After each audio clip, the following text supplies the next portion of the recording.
Nama Bapa dan Putra dan Roh Kudus, amin. Shalom Aleichem, saya Masiah. Selamat bertemu kembali saudara dengan saya Episkop Daniel dari Nikopolis. Kita akan melanjutkan acara kita dengan menjawab pertanyaan-pertanyaan yang saudara-saudara sudah kirim kepada kami. Kali ini pertanyaan berasal dari saudara Alfius Londoran. Saudara Alfius Londoran. Tolong baca pertanyaannya. Shalom dan selamat pagi. Mohon bertanya pada Romo Episkop. Bagaimana pandangan ortodoks terhadap cloning manusia? Apakah dengan roh kehidupan dari manusia, hasil cloning tersebut adalah campur tangan Tuhan? Terima kasih. Terima kasih. Untuk berbicara tentang cloning, kita berbicara tentang kehidupan manusia itu sendiri. Dan berbicara tentang kehidupan, kita berbicara tentang perbedaan antara apa yang tercipta dan apa yang tidak tercipta. Allah itu tidak tercipta.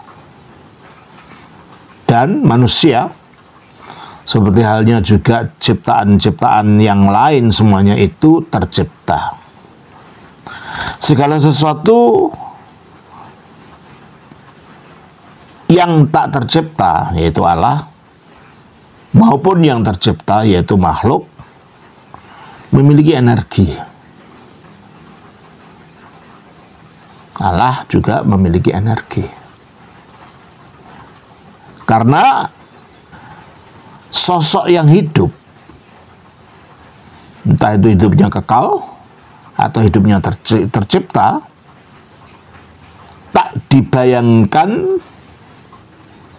tak bisa dibayangkan tanpa memiliki energi. Hanya bedanya, energi dari yang tidak tercipta, yaitu Allah, adalah tidak tercipta.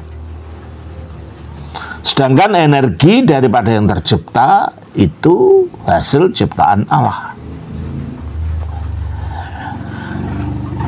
Dan energi dari Allah yang tak tercipta inilah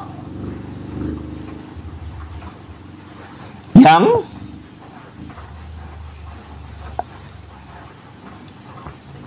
membangkitkan Yesus Kristus dari kematian. Dan yang mengangkat Yesus Kristus dengan tubuh yang telah dibangkitkan itu ke surga, serta mendudukkannya di surga, menjadikan dia mulia. Nah ini, kalau kita bertanya, bentuk konkretnya gimana? Si energi itu ya seperti itu, nampaknya di dalam Yesus Kristus. Coba kita baca di dalam Roma pasal yang keempat, 6 ayat 4. Dengan demikian, kita telah dikuburkan bersama-sama dengan Dia oleh baptisan dalam kematian, supaya sama seperti Kristus telah dibangkitkan dari antara orang mati oleh kemuliaan Bapa, demikian juga kita akan hidup dalam hidup yang baru. Sama seperti kita, sebagaimana Kristus dibangkitkan dari apa? Kematian. Dari kematian oleh kemuliaan Bapa. Jadi menurut ayat ini Kristus dibangkitkan oleh kemuliaan Bapa. Nah, kemuliaan Bapa itu yang bagaimana, yang membangkitkan itu? Kita baca Efesus pasal 1 ayat 19. Dan betapa hebat kuasanya bagi kita yang sampai percaya. 20. Sesuai dengan kekuatan kuasanya yang dikerjakannya di dalam Kristus dengan membangkitkan Dia dari antara orang mati dan mendudukan Dia di sebelah kanannya di sorga, jauh lebih tinggi dari segala pemerintah. Stop. Bahasa aslinya Tito Iperbalon, dan alangkah luar biasanya megetos, kebesaran, Tis dinamios aftu, dari kuasanya, is imas bagi kita, tus pistevundas, yang percaya. Kata tin sesuai dengan energian. Jadi ada kebesaran kuasa yang diberikan kepada kita sesuai dengan energi tu kratus, dari kekuatan, tis iskios aftu, dari kuasanya. Jadi kekuatan kuasa Allah ini punya energi yang besar, dan itu yang dikaruniakan kepada kita. Nah, energi ini dikatakan 20 energiken, yang dikerjakan atau yang dienergikan gitu ya. Ento Christo, di dalam Kristus. Jadi energi yang diberikan kepada kita itu ternyata adalah energi yang sama yang Allah gunakan dalam membangkitkan Kristus. In energikan ento Kristo, di dalam Kristus, egiras afton, dengan membangkitkan dia ek nekron, dari kematian, ke kasisas, dan mendudukkan en dexia aftu, di sebelah kanannya entis ep uranion, di dalam alam surgawi, istilahnya gitu. Jadi Kristus dibangkitkan itu adalah melalui energi ini. Lalu Kristus diangkat ke surga itu melalui energi ini. Didudukkan di sebelah kanan Allah melalui energi ini. Lalu dimuliakan di sana juga melalui energi ini. Dan energi ini yang dikaruniakan kepada kita. Ya. Jadi kalau begitu, di samping kita sendiri punya energi, yaitu energi manusia. Nah, makanya kalau kita nggak punya energi, kita nggak bisa berbuat apa-apa. Makanya ada energi manusia yang tercipta. Tapi dengan beriman kepada Kristus, kita juga dikaruniai energi ilahi ini. Energi Allah yang tidak tercipta itu juga hadir dalam ciptaan, bahkan di dalam DNA-nya manusia. Coba kita baca di dalam Yesaya pasal yang ke-6, ayat 3. Dan mereka berseru seorang kepada seorang. Maksudnya para malaikat ini berseru seorang pada yang lain.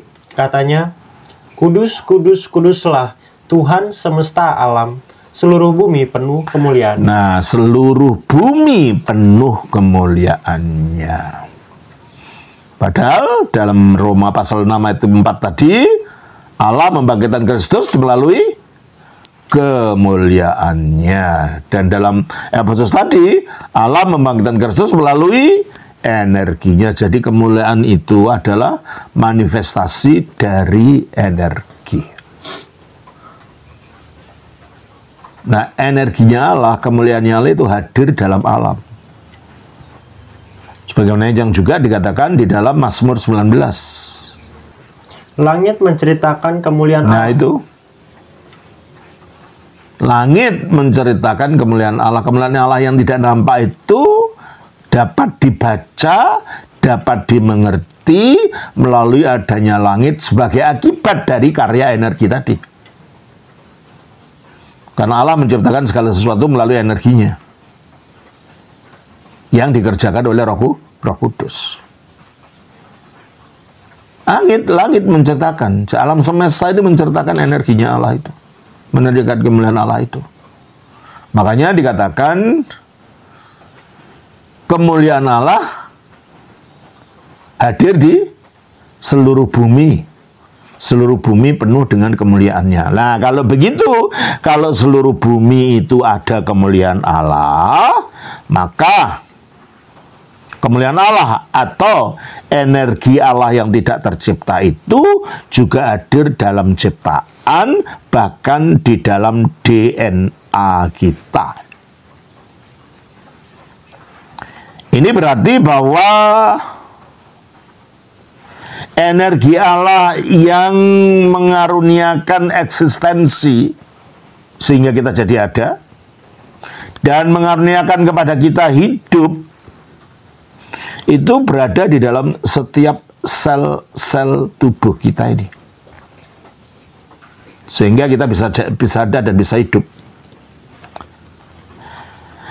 Namun demikian, sejauh apapun sains itu berkembang, sains tidak dapat menyingkirkan perbedaan antara yang diciptakan dan yang tidak diciptakan. Dan sejauh apapun perkembangan yang dilakukan oleh para saintis di dalam ilmu pengetahuan manusia, mereka tidak akan dapat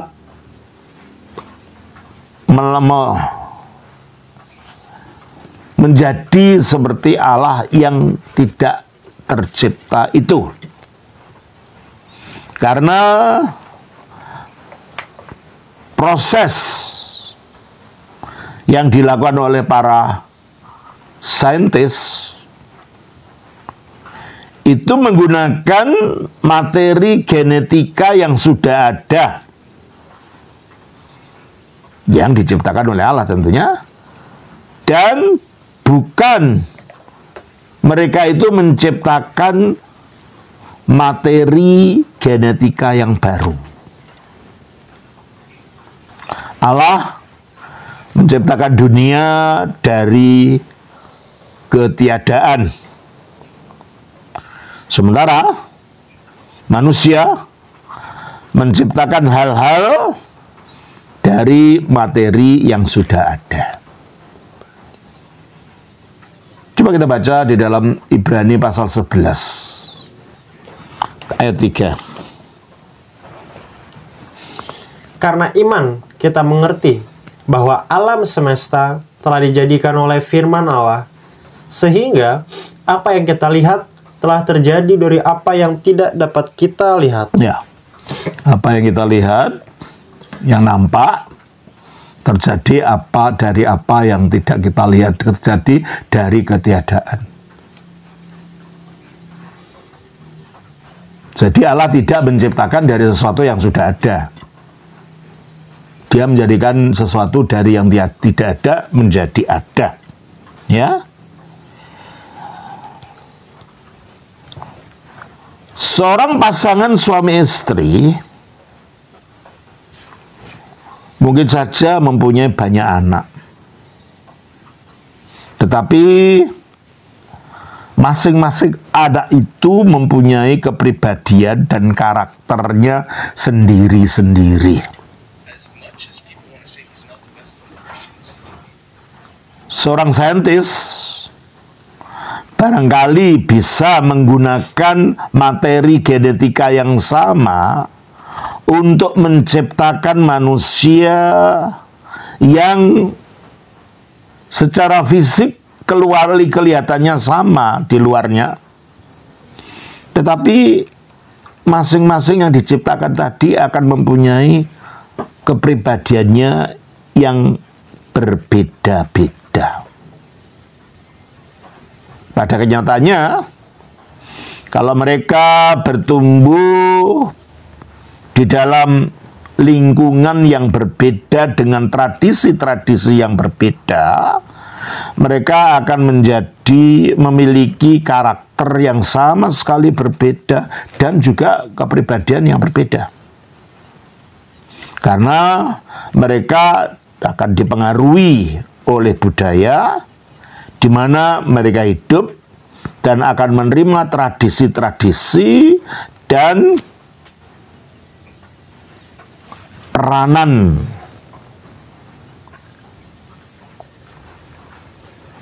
model dari apa yang mereka jumpai. Bahkan jika orang tumbuh di dalam lingkungan yang sama, mereka masing-masing akan berkembang atau memperkembangkan kepribadiannya sendiri sebagaimana yang terjadi kepada seorang anak kembar identik. Nah, sekarang mengkloning manusia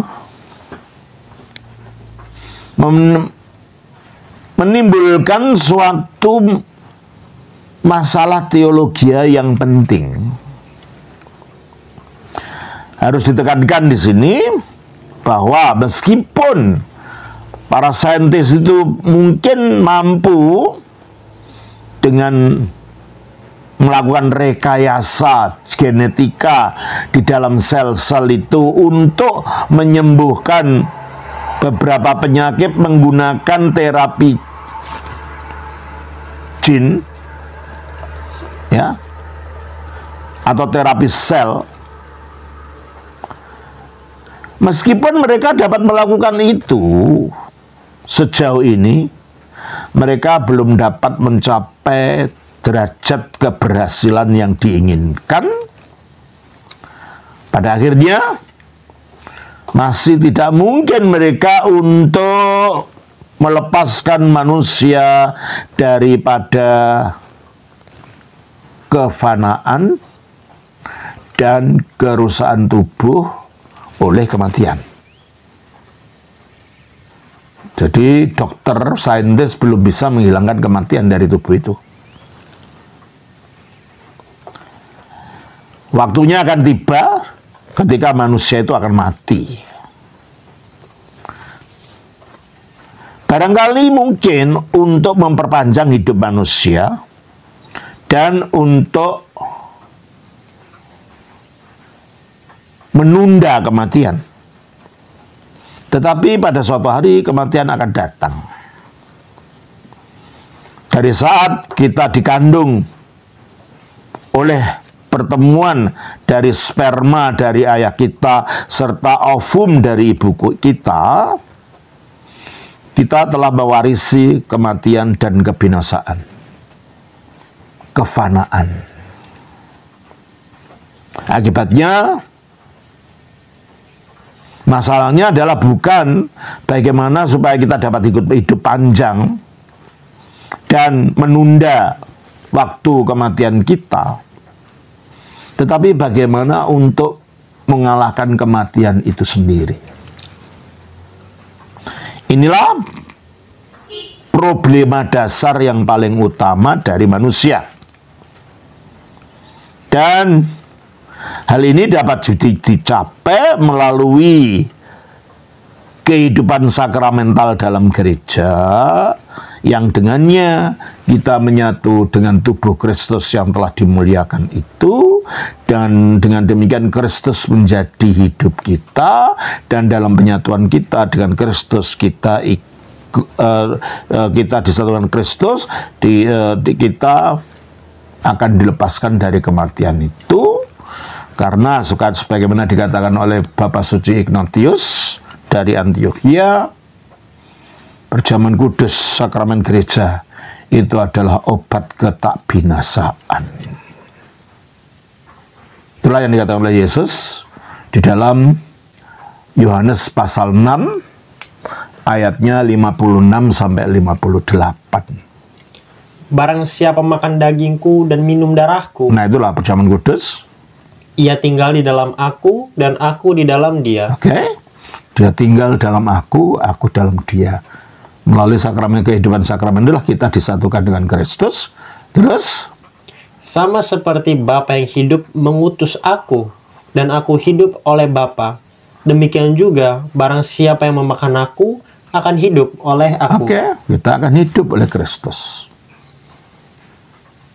Disitulah kita akan menemukan kehidupan Kristus itu menyatu dengan kita sehingga kita dapat hidup seperti hidupnya Kristus, yaitu hidup kekal. 1 Korintus 15 ayatnya 20 sampai 21.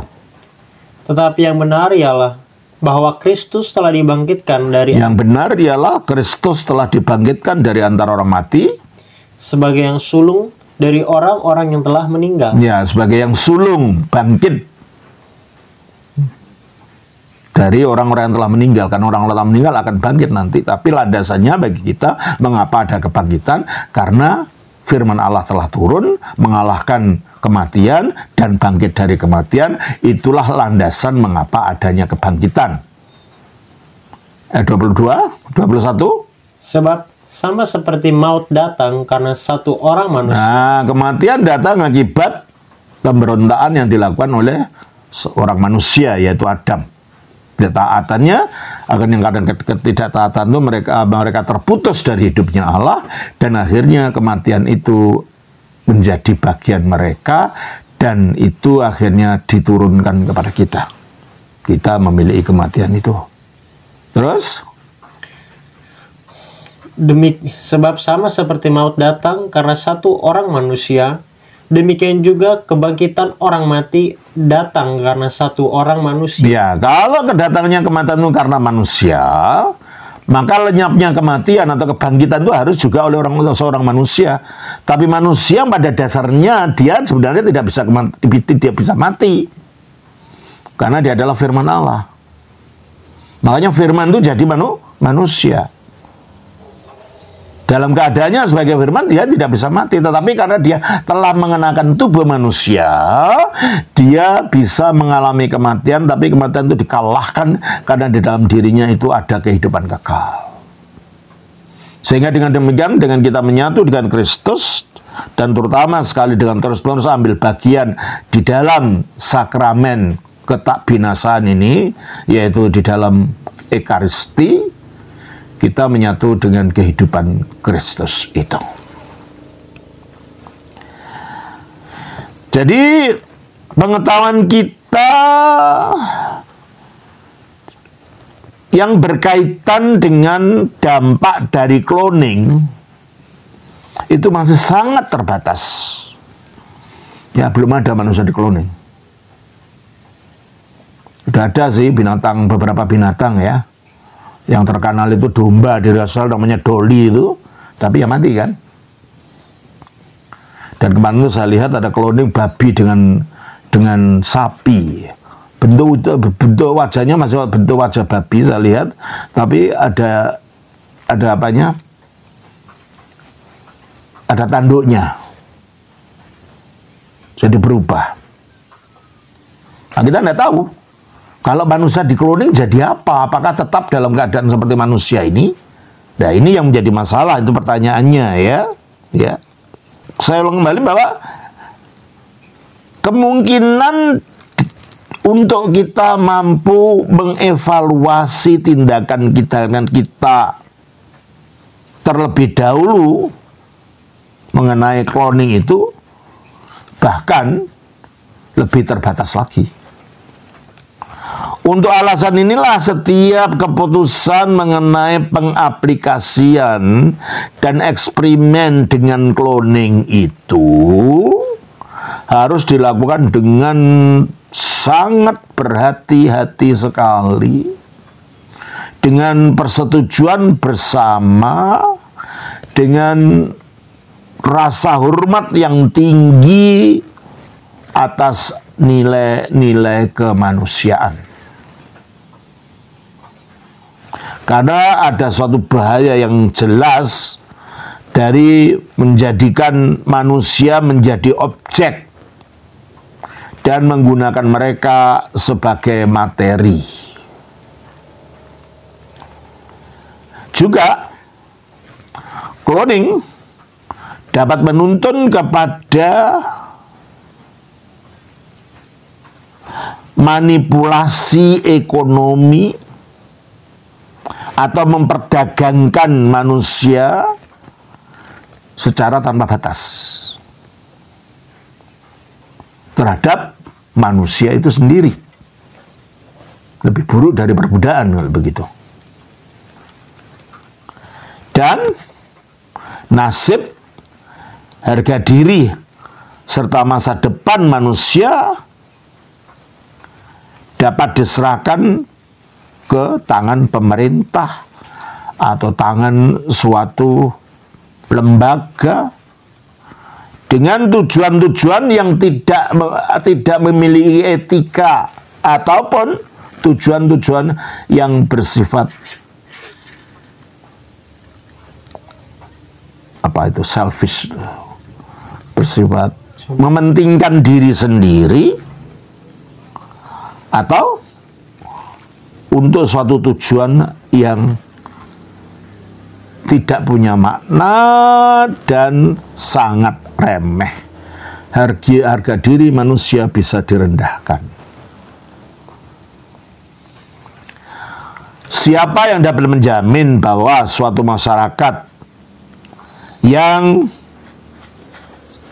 hari ini mensahkan dan sekarang ini menjadi hukum apa yang kemarin dilarang? Siapa yang dapat menjamin bahwa mereka tidak akan mengesahkan apa yang dilarang sekarang untuk besok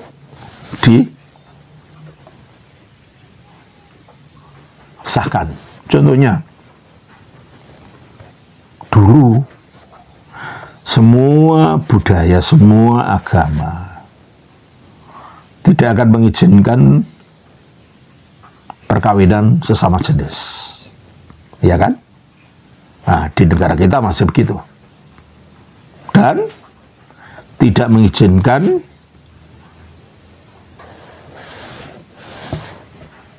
operasi kelamin, mengubah gender.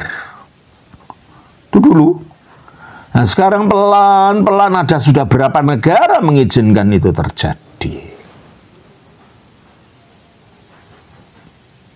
Nah, dulu juga banyak yang melarang aborsi. Nah, sekarang banyak nggak aborsi. Akhirnya anak bayi, harga diri manusia itu diremehkan. Perbedaan gender juga diremehkan. Tujuan daripada reproduksi manusia juga diremehkan. Jikalau kita memperlakukan semuanya ini tanpa batas-batas etika, tanpa landasan-landasan etika, dan efeknya apa? Efeknya manusia kehilangan harga dirinya.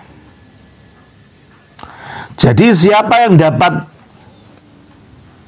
menjaga atau yang dapat melindungi kita dari bahaya cloning terapeutik, sehingga itu menjadi langsung langkah kepada cloning reproduksi dari manusia yang tanpa batas tadi, ya seperti di Amerika sekarang. Aborsi dilakukan seenaknya, bayi dibunuh, jutaan bayi dibunuh, ya. Akhirnya seperti itu. Tujuan yang paling dalam dari gereja sekarang adalah untuk menolong orang untuk menyelesaikan pertanyaan-pertanyaan eksistensial mengenai apa sih hidup dan mati itu. Ini adalah suatu pertanyaan yang baik sains maupun filsafat ataupun perkembangan teologi tak dapat memberikannya. Yang paling tragis adalah makin berkembang teknologi dan research, penyelidikan, makin mendesak pertanyaan-pertanyaan tentang eksistensi manusia ini jadinya. Gereja harus membuat ini sebagai prioritasnya. Bukannya hanya berkonsentrasi kepada masalah-masalah sosial dan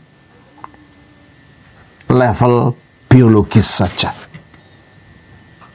Karena manusia ada sisi etikanya juga. Ya. Jika Allah mengizinkan cloning dari suatu manusia, kita tidak tahu secara tepat apa akibatnya itu nanti. Tak dapat diragukan bahwa dalam kasus seperti itu, cloning tadi tetap merupakan suatu makhluk ciptaan yang masih tetap juga tunduk pada kematian. Di dalam gereja, kita berbicara mengenai jenis lain dari cloning daripada apa yang dapat disediakan oleh sains melalui inkarnasi dari firman Allah yang tercipta disatukan dengan yang tidak tercipta. Yang tercipta adalah kemanusiaan Kristus, yang tidak tercipta adalah keilahiannya. Oleh karena itu, setiap manusia diberikan kemungkinan untuk mengalami penyatuan